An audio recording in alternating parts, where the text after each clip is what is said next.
বাবা মা রাজকন্যা একসময় হয়ে ওঠে ঘরকন্যা।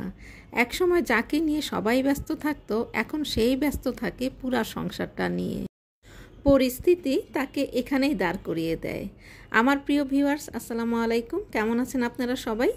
আশা করি মহান আল্লাহ তাআলার রহমতে আপনারা সবাই ভালো আছেন। আলহামদুলিল্লাহ, আমিও ভালো আছি। ব্লগস বাই চুমকি রান্নাঘরের আরও একটি নতুন ব্লগ নিয়ে আপনাদের মাঝে হাজির হয়ে গেলাম। কারণ ব্লগস বাই চুমকি রান্নাঘর তো আপনাদেরকে নিয়েই। তো দেখতেই পাচ্ছেন, আমার খুবই সাধারণ একটা, যাকে বলে যে আমার খুবই মনের মাধুরী মিশিয়ে আমি যেখানে একটুখানি জায়গা পাই, মানে যখন যে বাড়িতে উঠি সেই বাড়িতে একটুখানি জায়গা নিয়ে আমি এই কর্নারটা রাখি।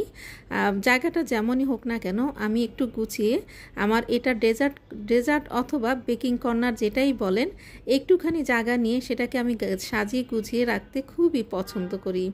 অনেকে পছন্দ করে কফি কর্নার, কিন্তু আমার মনের সাথে মিশে থাকে সব সময় একটা ডেজার্ট কর্নার, একটা বেকিং কর্নার। কিন্তু আসলে সেটা তো আর হয়ে ওঠে না। তাই যেখানে যখন যেভাবে জায়গা পাই সেটাকেই একটু একটু এই ডেজার্ট আইটেমগুলো আর বেকিং আইটেমগুলো দিয়ে মনের মাধুরী মিশিয়ে সাজিয়ে রাখি। তো এইগুলি আমি আবার দেখা যায় যে প্রতি মাসেই একবার কি দুইবার আমি যখনই সময় পাই এগুলি খুবই ক্লিন করে রাখি। একেবারে যাকে বলে ঝকঝকে তকতকে। আপনি যখনই দেখবেন তখনই কিন্তু আপনার মনে হবে যে এটা মানে কিছু বানিয়ে ফেলি, ঠিক এই অবস্থা। তো যাই হোক, কিছুদিন যাবৎ মানসিকভাবে খুবই অস্থিরতার মধ্যে ছিলাম। শারীরিকভাবে সুস্থ থাকলেও কিন্তু মানসিকভাবে একটু অস্থিরতায় ছিলাম। যাই হোক, মহান আল্লাহ তাআলা যখন যা করেন ভালোর জন্যই করেন। সব সময় মহান আল্লাহ তাআলার কাছে শুকরিয়া আদায় করি। তো পবিত্র মাহে রমজানের আর মাত্র 2 দিন বাকি। তো খালাকে বলেছি যে একটুখানি সময় দিতে, কারণ একা হাতে কিন্তু সব কিছু সম্ভব না, ঘরের আরও অনেক কাজ আছে। তো 2 দিনের মধ্যেই সব কিছুই শেষ করতে হবে। তো প্রথমে যেটা দেখলাম যে আমার বেকিং কর্নারটা, মানে অনেক দিন যাবৎ কোনো বেকিং আইটেম বা কোনো ডেজার্ট বানানো হয়নি, যার জন্য চোখেও পড়েনি, একেবারে ধুলা বালিতে পরিপূর্ণ, যা কখনোই মানে আমার কাছে এমন হওয়ারই কথা না। কিন্তু ওই যে বললাম, মানসিকভাবে এতটাই অস্থিরতার মধ্যে ছিলাম যে এগুলো দেখার বা করারই সময় পাই নাই। সবাই দোয়া করবেন আমাদের জন্য, আর আমারও সবার জন্য অনেক অনেক দোয়া রইল। তো তারপরে দেখতেই পাচ্ছেন বেকিং আর ডেজার্ট কর্নারটা আমি সব কিছু মিলিয়ে গুছিয়ে নিলাম। আর গুছিয়ে নেওয়ার পরে আমার মনটা যেন একটা শান্তিতে পরিপূর্ণ হয়ে গেল, কারণ এই কর্নারটা আমার কিন্তু খুবই পছন্দের। আমি সব সময় যেটা বলি যে আমার যতটুকুই আছে, হোক নিজের বাড়ি হোক ভাড়া বাড়ি, নিজের বাড়ি যে হতে হবে আসলে সবার তো আসলে সেই সামর্থ্য হয় না নিজের একটা বাড়ি করার। তো যতটুকু যেখানে জায়গা পেয়েছি সেখানে কিন্তু আমি এভাবে করে আমার যে ডেজার্ট আইটেমগুলো অথবা বেকিং আইটেম সবগুলোই আমি এভাবে গুছিয়ে রাখতে খুবই পছন্দ করি। আর যখন আমি এগুলো দেখি তখন আমার মনটা যেন ভরে যায়। তো এই যে সবগুলো আমি খুব সুন্দর করে গুছিয়ে রেখেছি। আর এই যে মাটির হাঁড়িগুলো কেনা হয়েছিল, আপনাদের সাথেও শেয়ার করেছিলাম, কিন্তু সেগুলোতে আর আমার রান্না করা হয়নি। তবে আশা আছে অবশ্যই আমি রান্না করব, মহান আল্লাহ তাআলা যদি কিসমতে রেখে থাকেন। আর এই যে আমি যখন এই ধরনের কাজগুলো করি তখন দেখা যায় যে আমার যে আইটেমটা সবচেয়ে বেশি থাকে সেটা হচ্ছে ডিম কারি। তো ডিম কারির সাথে সাথে সবাই তো আর ডিম কারিটা খায় না, এটা অনেক বেশি সহজ, খুবই তাড়াতাড়ি রান্না করে ফেলা যায়। তো এই ফাঁকে ফাঁকে আবার আমি এগুলোও করে নিচ্ছিলাম। তো প্রথমে ডিমটা একটু সেদ্ধ করে উঠিয়ে নিলাম, কারণ আলুর সাথে সেদ্ধ দিলে দেখা যায় ডিমের যে কুসুমটা সেটা কিন্তু অনেক বেশি কুক হয়ে যায়, ভালো লাগে না।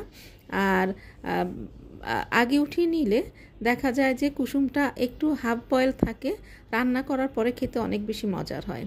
তো এই যে এবার আমি আসলাম যে কফি সস এগুলো যেখানে থাকে, মানে এই ধরনের বিভিন্ন জিনিস, তারপরে দেখা যায় যে সিরকা, এই ধরনের জিনিসগুলো আমি একটা জায়গায় গুছিয়ে রাখি। তো দেখতেই পাচ্ছেন, তো এই যে তো এটাকে মোটামুটি মিক্স কর্নারই বলা যায়। এখানে কফি থেকে শুরু করে সবই আছে, প্রায় 2-3 রকমের কফি আছে এখানে। একটা কফি আছে যে আস্ত যে কফিটা সেটাকে গুঁড়া করে নিয়েছে, তা আমার ছেলের আবার এটা খুবই পছন্দ, ও আবার এটা খুবই পছন্দ করে। আর এটা কিন্তু অনেক স্ট্রং ফ্লেভার, আমিও মাঝে মধ্যে ছেলের সাথে একটু খাই, একটু শেয়ার করি।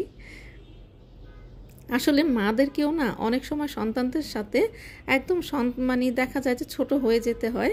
তাহলে দেখা যায় আপনি দেখবেন কি যে হয়তো ছেলে কফি খাচ্ছে, আমি এসে বললাম যে আব্বু আমিও খাবো, চলো আমরা দুইজনে মিলে খাই, ওরা কিন্তু অনেক বেশি খুশি হয়ে যায়। তো মাঝে মধ্যে কিন্তু আসলে আমাদের মা বাবাদেরকে এই ধরনের আচরণগুলো সন্তানদের সাথে করলে সন্তানদের মনে কিন্তু এক ধরনের আনন্দ অনুভূত হয়, আর একটা পারিবারিক যে একটা বন্ধন, যে সবাই মিলে একটা জিনিস খেতে চাওয়া বাবা মা মিলে, সেটাও কিন্তু আস্তে আস্তে ওদের মনের মধ্যে তৈরি হতে থাকে, আর একটা বন্ধনও হতে থাকে। তো এই যে আপনাদের সাথে কথা বলতে বলতে এই যে আমার যে খালি বয়মের স্টোর সেটাও দেখেন। তো এই যে এটা হচ্ছে চাট মশলার বয়মটা, প্রতি রোজাতে আমি এটার এক বয়ম চাট মশলা করে থাকি, তো এইবার সেটাও করা হয়নি। আর এই যে খালি যে বয়মগুলো আমি গুছিয়ে রেখেছি সেগুলো সবগুলোই একটু ধুয়ে মুছে খুব ভালো করে গুছিয়ে রেখেছি, অনেকটা সময় লেগেছে। তো এই যে মাছের মাথা সহ মাছগুলো ভাজি করে নিয়েছি, আর এদিক থেকে ছোলার ডাল সেদ্ধ করে নিয়েছি, সাথে একটু সবজিও সেদ্ধ করে নিয়েছি। তো এতক্ষণ ধরে যে ভিডিওটা আপনারা দেখছিলেন সেটা হচ্ছে পবিত্র মাহে রমজানের 2 দিন আগের ভিডিও, যেটা আপনাদের জন্য শ্যুট করে রেখেছিলাম। আর এখন যেটা দেখবেন সেটা হচ্ছে প্রথম সেহরির ভিডিও। সেহরি শেষ করে তারপরে ছোলা ভিজাতে চলে এসেছি আর খেসারির ডালটা ভেজাতে চলে এসেছি। তো আমি দেখা যায় যে ফ্রোজেন খাবার খুব একটা আমার কাছে নিজেরও ভালো লাগে না, আর আমার পরিবারের কেউই পছন্দ করে না। তো আমি ছোলাটা যেটা করি 2 দিন করে মানে 2 দিনের জন্য সেদ্ধ করে রাখি, এর উপরে না। এমনকি খেসারির ডালটাও কিন্তু আমি মানে বেটে রাখি অথবা ব্লেন্ড করে রাখি, জাস্ট শুধুই 2 দিনের জন্য। কিন্তু যে 1 সপ্তাহ রেখে দিব বা 15 দিন 1 মাস রেখে দেবো, এটা কখনোই না। কারণ এগুলো করতে কিন্তু খুব একটা বেশি যে সময় লাগে তাও কিন্তু না। আপনার যদি প্রেসার কুকার থাকে, ছোলা সিদ্ধ করা কিন্তু 20 মিনিটেরও ব্যাপার না। তাহলে সবই যদি আমরা খুব একটু ঝটপট করে ফেলা যায়, তাহলে কেন মানে 1 মাসের আগের খাবার মানে ইফতারের সময় পরিবারের মুখে তুলে দিব? আপনারাই বলেন তো। তো আমার কাছে কেন জানি ভালো লাগে না। তো এই জন্যই আমি যেটা করি, খুবই কম সময়ের জন্য মানে ফ্রোজেন করি। ফ্রোজেন বলতে 2 দিন, এর উপরে একদমই না। তো এই যে ভিজিয়ে দিচ্ছিলাম, আর মনে মনে কেমন যেন একটা বরকত একটা ভাব চলে এসেছিল।